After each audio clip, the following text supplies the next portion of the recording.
गुरु प्यारी साध संगत जी, आज फिर से एक सुंदर सी साखी आप सभी को सुनाने जा रही हूँ। गुरु प्यारी साध संगत जी, मैंने बहुत सारे लोगों को कहते सुना है और मेरे को लोग कमेंट भी करके बताते हैं कि जो लोग सत्संग जा रहे हैं उसके बाद में भी उन लोगों का दुर्व्यवहार ख़त्म नहीं हो रहा है। और इस तरह के व्यवहार से लोगों की मान्यता ये हो गई है कि जो लोग सत्संग जाते हैं वो तो सबसे बुरे होते हैं, क्योंकि कुछ लोगों ने इतनी लापरवाही बरत रखी है अपने व्यवहार में, इतना बुराइयों को ग्रहण कर लिया अपने अंदर कि वो सत्संग जाकर भी अपना नहीं पा रहे हैं अच्छी बातों को और बुराइयों को छोड़ नहीं पा रहे हैं। और इसकी वजह से लोग अच्छी चीज़ों से दूर हो रहे हैं और बुराई की तरफ बढ़ रहे हैं। तो कितना पाप कमा रहे हैं वो लोग। तो गुरु मेरी साध संगत जी, आज ऐसी ही एक सुंदर सी साखी आप सभी को सुनाने जा रही हूँ कि जो लोग सत्संग जाकर भी सत्संग की बातों को अपने व्यवहार में लेकर नहीं आते तो उनका सत्संग जाना व्यर्थ है। ऐसे लोग कभी भी भगवान की प्राप्ति नहीं कर सकते। तो आइए गुरु प्यारी साध संगत जी, सुनते हैं आज की ये सुंदर सी साखी। ये कहानी है एक ऐसे इंसान की जो महात्मा बुद्ध का प्रवचन सुना करता था। उसका ये क्रम एक माह यानी कि 1 महीने के बराबर तक चला, पर इस सब का उसके जीवन पर कोई प्रभाव नहीं पड़ा। महात्मा बुद्ध उसको बराबर समझाते थे कि लोभ, द्वेष और मोह पाप के मूल है, इन्हें त्याग दो। लेकिन इन बुराइयों से बचना तो दूर, वो इनमें और ज़्यादा फंसता चला गया। महात्मा बुद्ध कहते थे कि गुस्सा करने वाले पर जो इंसान गुस्सा करता है उसका और ज़्यादा अहित होता है, यानी कि उसका और ज़्यादा बुरा होता है। लेकिन जो गुस्से का जवाब गुस्से से नहीं देता वो एक भारी युद्ध जीत लेता है, क्योंकि वो अपने मानसिक पीस को, मानसिक शांति को बरकरार रखता है। और परमात्मा तक पहुंचने के लिए मानसिक शांति का होना बहुत ज़रूरी है, क्योंकि जब हम किसी से गुस्से में लड़ रहे होते हैं तो अपने विवेक को खो देते हैं और अपना नुकसान करते चले जाते हैं, और जो मानसिक शांति होती है वो भंग हो जाती है, विवेक चला जाता है। जब आपका ज़िंदगी से विवेक चला जाएगा कुछ समय के लिए तो आप सोचना समझने की क्षमता ख़त्म हो जाती है। तो उस स्थिति में लोग गलत फैसला ले लेते हैं, तो इससे नुकसान ही होता है, जीवन में कोई फ़ायदा नहीं होता। बुद्ध के ऐसे प्रवचन सुनने के बाद भी उस इंसान का जो स्वभाव था और उग्र से उग्र होता चला गया। एक दिन वो परेशान होकर महात्मा बुद्ध के पास गया और उन्हें प्रणाम करके, निवेदन करके अपनी समस्या का बखान किया। बुद्ध ने कहा, कहाँ के रहने वाले हो? वो बोला, श्रावस्ती का। महात्मा बुद्ध ने फिर पूछा, राजगृह से श्रावस्ती कितनी दूर है? तो उसने बता दिया। बुद्ध ने पूछा, कैसे जाते हो वहां पर? तो इस पर वो इंसान बोला, सवारी से। तो महात्मा बुद्ध फिर बोले कि कितना वक्त लगता है? उसने हिसाब लगा के भी ये बता दिया। अब महात्मा बुद्ध बोले कि अब ये बताओ, यहाँ बैठे बैठे श्रावस्ती पहुंच सकते हो क्या?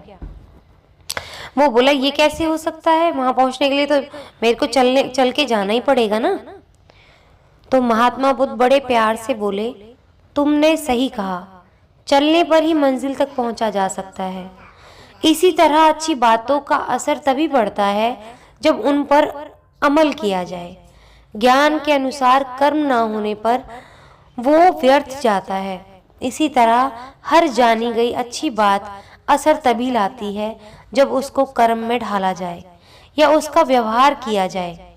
बिना अमल किया गया ज्ञान सिर्फ व्यर्थ ही नहीं चला जाता, बल्कि वो समय के साथ भूला भी जाता है। फिर कुछ लोग ये कहते पाए जाते हैं कि वो अच्छी बात इसलिए नहीं अपना पाते हैं कि परिस्थिति अनुकूल नहीं है। तो ज़रा सोचिए कि अनुकूल परिस्थिति इसलिए तो नहीं है कि कोई भी अच्छाई पर अमल ही नहीं कर रहा है। बिना अच्छाई पर अमल किए अच्छी परिस्थिति कैसे आएगी? आखिर कहीं से तो शुरुआत करनी होगी। तो गुरु प्यारी साध संगत जी, जो लोग सत्संग जाकर भी सत्संग की बातों को अपने अंदर धारण नहीं कर पाते, तो उनके लिए भगवान तक पहुंचना समझ लीजिए ऐसे ही बैठे बैठे कहीं और जाना। जैसे आप किसी देश में बैठे हैं और किसी और देश में बिना किसी सवारी के बैठे बैठे हो आना, तो ये तो ख्याली पुलाव है ना, ये तो कभी पूरा हो ही नहीं सकता। तो रब को अगर जानना है, रब के पास और करीब होते चले जाना है, रब से मिलना है, तो सत्संग की बातों को धारना होगा। गुरु की बातों का जादू भी हमारे जीवन में तभी चलता है जब हम उनकी बातों को मानते हैं। मैं और अच्छे तरीके से समझाती हूँ कि एक स्कूल में, एक क्लास में बहुत तरह के बच्चे जाते हैं, जिसमें कुछ बच्चे ऐसे होते हैं कि जो 100% मार्क्स लेके आते हैं, 90% मार्क्स लेके आते हैं। कुछ ऐसे होते हैं जो 80 और 70 की रेंज में आते हैं। कुछ बच्चे 60 से 50 की रेंज में आते हैं। कुछ उससे बिलो आते हैं, 50 से 40 और 40 से 30, 30 से 20। तो आप ये देखिए कि उस क्लास को पढ़ाने वाला एक ही शिक्षक है, सेम ही शिक्षक है, लेकिन बच्चों के मार्क्स अलग क्यों आ रहे हैं? क्योंकि जो जैसी रुचि दिखा रहा है टीचर को और जिस तरह की परिस्थिति का प्रभाव वो अपने ऊपर पड़ने दे रहा है बच्चा, उसी तरह उसके मार्क्स आते हैं। जो बच्चे पढ़ने में ध्यान नहीं देते वो फेल हो जाते हैं। मैं उन बच्चों के बारे में बात नहीं कर रही हूँ जिनके घर का माहौल खराब होता है। हर बच्चा जानबूझकर गलती नहीं करता है, जानबूझकर लापरवाही नहीं करता। कुछ बच्चे मैंने ऐसे भी देखे हैं जिनके घर का माहौल सही नहीं है, मानसिक रूप से सही नहीं है बच्चे, वो मानसिक रूप से उनको गहरी चोट पहुंचती है, लेकिन कोई उनका ध्यान नहीं देता। तो इस वजह से भी बच्चे कई बार पीछे रह जाते हैं। तो उनका मजाक नहीं उड़ाना चाहिए, उनकी हेल्प करनी चाहिए। ऐसे ही जो लोग जीवन में सत्संग में जा रहे हैं और सत्संग की बातों को नहीं अपना पा रहे हैं, तो सत्संगी भाइयों का फर्ज है उनको एक बार समझाने का, 2 बार समझाने का, और अगर वो नहीं समझते तो उनके हाल पर उनको छोड़ दिया जाए। क्योंकि ज्ञान भी बांटना तभी अच्छा लगता है जब सामने वाला धारण करने के लिए या ग्रहण करने के लिए तैयार हो। मजाक नहीं उड़ाना चाहिए कभी किसी का।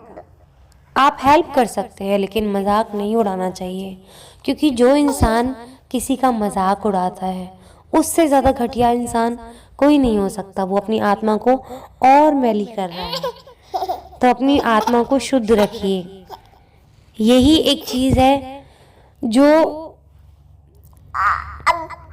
रब का हिस्सा है, जिसके सहारे से हमारा शरीर चल रहा है। यही अनमोल चीज़ भगवान ने हमें दी है, और अगर उनकी दी हुई चीज़ का हम इस तरह से अनादर करेंगे तो भगवान हमें कभी नहीं अपनाएंगे।